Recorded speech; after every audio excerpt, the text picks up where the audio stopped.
అందరికీ నమస్కారం. ఈరోజు నేను భగవద్గీత సెకండ్ చాప్టర్ 66, 67 ఇంకా 68 శ్లోకం పాడబోతున్నా. నాస్తి బుద్ధిర్ అయుక్తైస్తు నచాయుక్తస్య భావనా నచ భావాయత శాంతిః అశాంతస్య కుతః సుఖం ఇంద్రియాణం హి చరతాం యన్మనోనువిధీయతే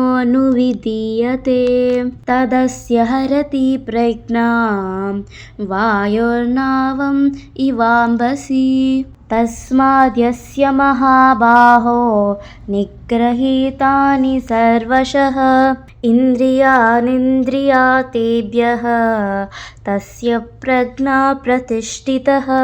వీటికి మీనింగ్ ఏంటంటే, భగవంతునితో సంబంధం లేని వారికి దివ్యమైన బుద్ధి కానీ స్థిరమైన మనస్సు ఉండదు. ఇవి లేనిదే శాంతికి అవకాశమే లేదు. ఇంకా శాంతి లేకుండా సుఖం ఎలా కలగతాది?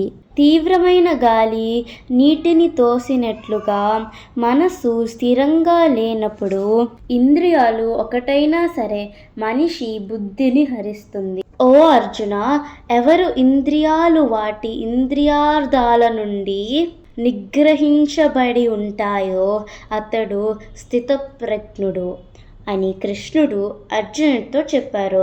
హరే కృష్ణ కృష్ణ కృష్ణ హరే హరే, హరే రామ రామ రామ హరే హరే. Thank you.